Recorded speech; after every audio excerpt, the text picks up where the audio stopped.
नमस्कार, बहुत स्वागत आपका। मैं हूं आपके साथ मनुराज सक्सेना। ईरान इजरायल युद्ध लगातार पिछले 15 दिनों से ज़्यादा दिन बीत चुके हैं, बावजूद इसके जारी है। आखिरकार ये युद्ध कहां जाकर रुकेगा, इसका जवाब तो किसी के पास नहीं, लेकिन मार्केट पर इसका क्या असर हो रहा है, इसे समझने के लिए हम कोशिश करते हैं सोने चांदी के दाम कहाँ जाके रुकेंगे और आखिरकार क्या ये बेस्ट टाइम है आपके इन्वेस्टमेंट करने का, इसे समझने की कोशिश करते हैं। हमारे साथ मार्केट एक्सपर्ट, मार्केट गुरु हैं अनुज गुप्ता। बहुत स्वागत है आपका। तो हमने देखा कि जैसे वॉर शुरू हुए थे, मार्केट लड़खड़ाया था, बहुत तेजी से धड़ाम हुआ था, लेकिन अभी थोड़ा रिकवर कर रहा है जब से कुछ जहाज हमारी तरफ पहुंचे हैं। तो करंट सिचुएशन मार्केट की क्या है और ये कहां जाता हुआ दिख रहा है, इसे बताएं। देखिए, जब वॉर स्टार्ट हुआ था तो हमने बड़ी गिरावट मार्केट में आती हुई देखी थी। हमने देखा था इक्विटी मार्केट में गिरावट देखने को मिली थी, बट अब मार्केट संभलता हुआ नजर आया है। अगर आप देखेंगे तो अपने लोअर लेवल से करीबन 1000 पॉइंट की रिकवरी हमने निफ्टी में आती हुई देखी है। भारतीय बाजारों में एक अच्छी रिकवरी देखने को मिली, हालांकि रुपी यहाँ पर ज़रूर वीक होता हुआ नजर आया। तो देखिए, जनरली क्या होता है कि जब एक टाइम बीत जाता है तो मार्केट उन चीज़ों को डिस्काउंट कर लेता है। यहाँ अगर आप देखेंगे तो ऑलमोस्ट 3 हफ्ते वॉर को बीत चुके हैं और ऐसे में हम देख रहे हैं कि जो मार्केट ने अब इसको डिस्काउंट कर लिया है। ये पैटर्न हमने कोविड के टाइम भी देखा था, ये सेम पैटर्न हमने रशिया यूक्रेन वॉर में देखा था, ये पैटर्न हमने ऑपरेशन सिंदूर में भी देखा था। तो जब भी ऐसी चीज़ें होती हैं तो मार्केट एक बार तो रिएक्ट करता है, बट धीरे धीरे जैसे जैसे टाइम बीतता है मार्केट उन चीज़ों को डिस्काउंट करना चालू कर देता है। तो हम देख रहे हैं कि अब मार्केट ने इन चीज़ों को डिस्काउंट करना चालू कर दिया और उसकी वजह से हम देख रहे हैं कि कहीं ना कहीं बाजारों में जो है रिकवरी दोबारा से लौटती हुई नजर आ रही है। लेकिन हमने ये देखा है कि वॉर जब होता है तो सोने चांदी के दाम आसमान छूते हैं, लेकिन यहाँ हमने देखा ईरान इजराइल की जब लड़ाई हुई तो सोने चांदी के दाम पिछले एक हफ्ते से तो गिर रहे हैं। तो ये क्या अभी और करेंगे? अगर कुछ लोग सोच रहे हो सोने खरीदने का तो उन्हें रुक जाना चाहिए, थम जाना चाहिए? देखिए, यहाँ पर 2-3 चीज़ें हैं। एक तो फाइनेंशियल ईयर की क्लोजिंग है, तो सब लोग अपनी क्लोजिंग में लगे हुए हैं कि भाई अभी परचेज ना करें, अपनी बुक्स क्लोज करने में लगे हुए हैं। तो that is a domestic reason. But अगर हम इंटरनेशनल कारणों की बात करें तो जैसा कि शिपमेंट्स नहीं आ रही हैं, तो ज्वेलर्स के पास जो पीछे से गोल्ड आता है, जो गोल्ड वो शिपमेंट्स के थ्रू आता है, वो नहीं पहुँच पा रहा है। तो उन्होंने अपने ऑर्डर्स भी काफ़ी कैंसिल किए हैं। अगर आप फिजिकल मार्केट में जाएंगे तो जो ज्वेलर्स हैं वो बड़ी बड़ी ज्वेलरी के ऑर्डर नहीं ले रहे हैं क्योंकि उनके पास फिजिकल गोल्ड अवेलेबल नहीं है। तो उसकी वजह से कहीं ना कहीं ऑर्डर कैंसिल होते हुए दिखाई दिए। दूसरी बड़ी बात कि अगर हम बात करें तो इस बार जो वॉर चल रही है वो यूएई के अंदर में चल रही है, जो कि करीबन 20 से 30% का जो डिमांड है वो कंट्रीब्यूट करता है। और यहाँ पर अगर हम देखें तो कहीं ना कहीं यूएई के अंदर बहुत सारी ऐसे शॉप्स हैं, ऐसी मार्केट्स हैं गोल्ड की जो बंद हो चुकी हैं। अगर हम एग्जांपल करें दुबई का ही, तो दुबई के अंदर बहुत जो गोल्ड सूक मार्केट है वो यहाँ पर ऑलमोस्ट बंद हो चुकी है। काफ़ी शॉप्स बंद हैं और वहाँ पर अगर आप देखेंगे तो जो गोल्ड का प्राइस है वो $30 से $40 डिस्काउंट पे ट्रेड होता हुआ नजर आ रहा है क्योंकि वहाँ पर डिमांड खत्म हो गई है। तो उसकी वजह से अगर हम देखेंगे तो फिजिकल डिमांड इस बार जो है वो कहीं ना कहीं हिट होती हुई नजर आ रही है, जिसकी वजह से गोल्ड के भावों में हम नरमी आते हुए देख रहे हैं। हालांकि अगर आप रीजंस देखेंगे तो सारे गोल्ड को सपोर्टिव है, जियोपॉलिटिकल टेंशन है, प्लस यहाँ पर अगर आप देखेंगे तो कहीं ना कहीं सेफ हेवन डिमांड भी है, मगर फिजिकल डिमांड इस बार नदारत होती हुई नजर आई है, जिसकी वजह से हम देख रहे हैं कि गोल्ड और सिल्वर के भाव उतनी स्पीड से नहीं इंक्रीज हुए हैं जितना जनरली वॉर के टाइम पर होते हैं। यानी कुल मिलाकर आप कह रहे हैं कि चूंकि मिडिल ईस्ट में ये वॉर हुआ इसीलिए सोने चांदी के जो दाम थे वो नीचे गिरते हुए गए क्योंकि डिमांड यहाँ पर हिट यस यस। देखिए, हालांकि मिडल ईस्ट में पहले भी वॉर हुई है, मगर इस बार जो वॉर हुई है वो आपके दुबई और यूएई के काफ़ी ऐसे एरियो में हुई है जहाँ पर गोल्ड बहुत अच्छा कंज्यूम किया जाता है, जहाँ पर लोग शॉपिंग करना पसंद करते हैं, जो बहुत बड़े बड़े गोल्ड के शॉपिंग सेंटर्स हैं। और ऐसे शॉपिंग सेंटर्स पे अगर आप देखेंगे तो वहाँ पे गोल्ड की जो मार्केट्स हैं वो कहीं ना कहीं हिट होती हुई दिखाई दी है। व्यापारी दुकान ओपन नहीं कर रहे हैं, व्यापारी नहीं जा पा रहे हैं, या अगर हम यूँ बोलें कि जो वॉर सिचुएशन चल रही है उसकी वजह से ट्रैवल जो टूरिस्ट हैं वो अपने देश वापस लौटते हुए दिखाई दे रहे हैं, तो वो खरीदारी के मूड में नहीं है। तो उसकी वजह से जो खरीदारी है वो मार्केट में नहीं हो पा रही है, जिसकी वजह से हमने देखा है कि वहाँ के जो ज्वेलर्स हैं उन्होंने गोल्ड डिस्काउंट में कर दिया है। तो अभी क्या हमें सोने में इन्वेस्ट करना चाहिए, थोड़ा सा रुककर, और भी क्या गिर सकता है सोना? देखिए, अगर आप एक लॉन्ग टर्म विजन लेके चल रहे हैं तो डेफिनेटली गोल्ड हमें लगता है कि लंबी अवधि में पॉजिटिव ट्रेंड रहेगा। हालांकि ये जो गिरावट आ रही है ये एक अपॉर्चुनिटी होगी खरीदारी करने के लिए। हो सकता है कि थोड़ा बहुत भाव यहाँ से गिरे, तो उसमें घबराने की जरूरत नहीं है क्योंकि गोल्ड एक ऐसा प्रोडक्ट है जो अनसर्टेनिटी के टाइम पे काम आता है। तो अगर आप एक लंबा व्यू लेके चल रहे हैं 3 से 5 साल का, तो जो भी डिप्स मिलते हैं वहाँ पर आप खरीदारी कर सकते हैं। कई बार ये होता है कि जब शेयर मार्केट धड़ाम होता है या फिर सोने चांदी के आसमान छूते हैं कीमत, तो लोगों को लगता है कि अरे अब कैसे इन्वेस्ट करें, कहीं हमारा पैसा ना डूब जाए। तो क्या ये एक मिथ, आप तो अगर इसको डिकोड करें कि ये मिथ है, बल्कि यही एक राइट टाइम है इन्वेस्ट करने का?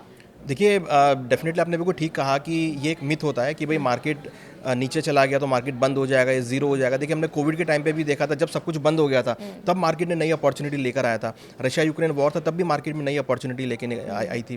तो अब यहाँ अगर आप देखेंगे तो जिस तरीके से यूएस और ईरान का जो वॉर चल रहा है, that is a new opportunity. अगर मार्केट नीचे गिरता है तो आप ऐसे स्टॉक्स चुन सकते हैं जो फंडामेंटली बहुत स्ट्रॉन्ग है, जिनका प्रोडक्ट बहुत अच्छा है, जिनका मैनेजमेंट बहुत स्ट्रॉन्ग है, या जो ब्लू चिप कंपनीज है उनका आप स्टॉक चुन सकते हैं। और अगर आप देखेंगे तो वो अपने प्राइस से 15 से 20% काफ़ी गिरे हुए हैं। तो दैट इज़ अपॉर्चुनिटी कि जो लोग नहीं इन्वेस्टमेंट शुरू कर पाए थे या जो नहीं खरीदारी कर पाए थे, तो ये मौका है जहाँ पर आप मार्केट को एक नए नज़रिए से देख सकते हैं, जहाँ पर आप मार्केट में अपनी इन्वेस्टमेंट जर्नी स्टार्ट कर सकते हैं। एटलीस्ट आप एसआईपी के थ्रू तो स्टार्ट कर सकते हैं, जिससे कि जो मार्केट में डिप आया है उसका आप बेनिफिट उठा सकें। लेकिन किन सेक्टर्स के शेयर्स खरीदना भी बेनिफिशियल रहेगा, कहाँ इन्वेस्ट किया जाए? देखिए अगर आप देखेंगे तो यहाँ पर बहुत सेक्टर्स ऐसे हैं जो काफ़ी अपॉर्चुनिटी लेकर आए हैं। जैसे हम हमेशा बात करते हैं कि डिफेंस सेक्टर, क्योंकि पिछले 10 सालों में जो वॉर सिचुएशन बनी है, हर एक कंट्री ने अपने डिफेंस सेक्टर को स्ट्रॉन्ग किया है, तो इसकी वजह से डिफेंस सेक्टर में काफ़ी अपॉर्चुनिटी। यस, देखिए हर इकोनॉमी ने अपना डिफेंस सेक्टर का बजट बनाया। तो अगर आप एक मैक्रो लेवल पे देखते हैं कि हाँ भाई बजट जिसमें आपका अच्छा बना है, तो डिफेंस से बहुत अच्छा बजट रहा है, तो वो एक अच्छा सेक्टर हो सकता है। उसके साथ साथ देखिए डिफेंस को यूज़ करने के लिए मेटल की रिक्वायरमेंट होती है, तो मेटल सेक्टर यहाँ पर अच्छा अपॉर्चुनिटी हो सकती है। अब डिफेंस के लिए आपको फ्यूल सेगमेंट बहुत स्ट्रांग होना चाहिए, तो फ्यूल सेगमेंट एक अच्छा अपॉर्चुनिटी हो सकती है। उसके साथ साथ अगर आप देखेंगे तो फंडिंग के लिए बैंकिंग सेक्टर बहुत अच्छा लगता है, जहाँ पर आप इन्वेस्टमेंट कर सकते हैं। तो ये देखिए ये सब चेन है, अगर आप एक चीज़ को पकड़ के चलेंगे तो आपको बहुत सारी चेन्स ऐसी मिलेंगी जहाँ पर आपको अपॉर्चुनिटी अपने आप दिखाई देगी। ये बिल्कुल बेसिक फंडामेंटल के बारे में बात कर रहा हूँ। तो अगर आप बेसिक फंडामेंटल को भी चेक करेंगे तो यहाँ पर आपको बहुत सारे ऐसे सेक्टर दिखाई देंगे जहाँ पर अच्छी अपॉर्चुनिटी आपको देखने को मिल सकती है। केवल आपको करना क्या है कि आपको अच्छे स्टॉक चुनने हैं, जिनकी बुक वैल्यू अच्छी हो वो आप चुनने हैं, जिनकी बैलेंस शीट अच्छी है, जिनका मैनेजमेंट बहुत अच्छा है, जिनके प्रोडक्ट बहुत अच्छे हैं, वो सेक्टर आप चुनकर धीरे धीरे इन्वेस्टमेंट को स्टार्ट कर सकते हैं। हाँ, रॉबर्ट कियोस्की को हर कोई जानता है जो मार्केट को फॉलो करता है, और उनका प्रिडिक्शन सोने को लेकर बहुत तगड़ा आया है। कह रहे हैं कि आने वाले टाइम पे $35,000 यस सोना पहुंचेगा। अगर रुपीस में कन्वर्ट करें तो पहले ये आप बताइए रुपीस में कितना जाने वाला है? देखिए रॉबर्ट कियोस्की हमेशा जाने गए हैं अपनी बेबाक राय को लेकर, तो उन्होंने यहाँ पर $35,000 का टारगेट दिया है गोल्ड को लेकर, जो कि करीबन एक साल में उन्होंने प्रिडिक्ट किया है कि इस साल में ये आ सकता है। उनका ये भी कहना है कि जो फाइनेंशियल बबल है वो बस्ट हो सकता है। देखिए अगर हम इसको रुपये में डिकोड करें तो करीबन 10 से 11 लाख पर तोले के हिसाब से रेट होगा, जो अभी कि 1.5 लाख है। अभी 1.5 लाख है, तो मेरे 1.5 करीबन लाख से 11 लाख 8 से 9 टाइम्स, 8 to 9 टाइम्स इंक्रीज हो सकता है भाव। इतना तो रिटर्न कोई नहीं दे पाएगा। नहीं दे पाएगा। एक साल में 1.5 लाख का गोल्ड 11 लाख होना, that is a phenomenal return अगर हो जाता है तो। बट सबसे पुरानी करेंसी रही है, एक परंपरा भी रही है हमारे साथ, उसकी जुड़ा हुआ है एक इमोशंस भी, इन्वेस्टमेंट हम करते रहे हैं। लेकिन इसे प्रॉपर एक प्योर इन्वेस्टमेंट के तौर पर देना जो पूरी तरह से 100% मुझे लगता है 800% रिटर्न दे जाएगा। तो ऐसी कोई भी यहाँ पर बैटल नहीं दिख रही सोने के अलावा। देखिए कोई भी नहीं दिख रहा, बट हमें नहीं लगता कि $35,000 जाएगा। प्रेडिक्शन पर आप, हाँ मैं ये क्या ये अतिशयोक्ति है या आप बिल्कुल अतिशयोक्ति है। यस, देखिए विश्वास नहीं अभी नहीं, क्योंकि देखिए जिस तरीके का मार्केट अभी चल रहा है, तो डेफिनेटली ये हमारा ज़रूर मानना है कि गोल्ड के भाव ऊपर जाएंगे। अभी रिसेंटली हमने देखा था कि $5500-5600 के आसपास भाव आए थे, तो वहाँ तक हम एक्सपेक्ट कर रहे हैं कि वो जाएगा। बट 35,000 को टारगेट देना, that is not a feasible कि आप इतना बड़ा टारगेट आप लेके चल रहे हैं। अब उन्होंने किस लॉजिक पे बोला है, उन्होंने 2 लॉजिक दिए हैं कि एक तो करेंसी डेप्रिशिएट हो रही है, एग्री करेंसी डेप्रिशिएट हो रही है। दूसरा जिस तरीके से डेट इंक्रीज हो रहा है, देखिए वो डेट भी इंक्रीज हो रहा है, डेफिनेटली जो वॉर चल रही है उससे इकोनॉमी को डेट हो रहा है, तो डेट भी इंक्रीज हो रहा है, वो भी ठीक है। बट इतना बड़ा टारगेट मुझे नहीं लगता कि एक मीन्स कि अगर आप देखेंगे तो रोज़ इसको करीबन $50 से $100 रोज़ बढ़ना पड़ेगा, तब जाके आपका 35,000 का ये लेवल पहुंचेगा। तो मुझे नहीं लगता कि यहाँ पर कहीं ना कहीं इतना बड़ा मोमेंटम आपको देखने को मिलेगा। हाँ ये ज़रूर है कि अगर आप निचले स्तरों पे खरीदारी करते हैं और अगर आप 5-6 साल का व्यू बना के चलते हैं, तो हो सकता है कि वो आपको लेवल वहाँ तक भी पहुँचता हुआ दिखाई दे। बट एक साल के अंदर $35,000 आना मीन्स गोल्ड का भाव 1.5 लाख से उठकर 11 लाख होना, ये मुझे लगता है बहुत डिफिकल्ट और अतिशोक्ति होगी। ये एक साल के अंदर तो नहीं होने वाला, लगेगा 5 से 4।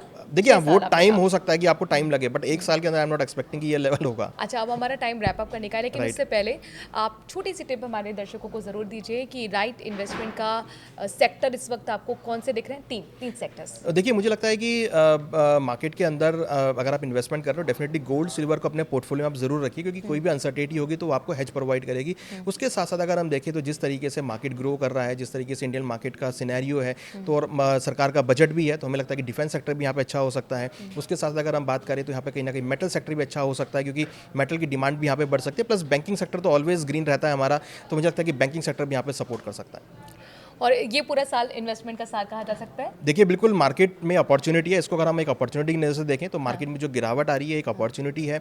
अगर आपको अपने स्टॉक्स 30-40% 50% डिस्काउंट पे मिल रहे हैं करेक्शन के बाद, तो that is the best time to investment. और इस साल हम रिटर्न की उम्मीद ना करें, हमें अगले साल उम्मीद करनी चाहिए। देखिए ये कभी कभी होता है कि जैसे कोविड के टाइम पे इन्वेस्टमेंट करने का टाइम आया था, जिन्होंने वहाँ पर पैसा इन्वेस्टमेंट किया उन्होंने यहाँ रिटर्न देख लिया।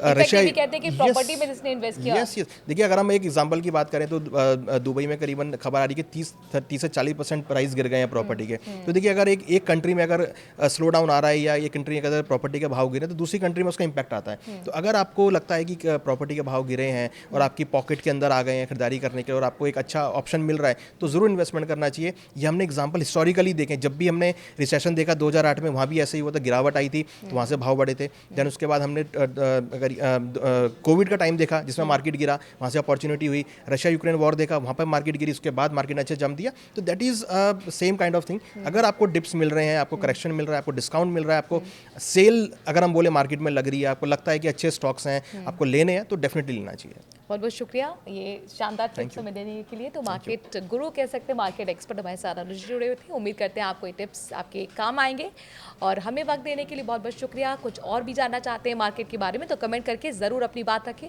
नमस्कार।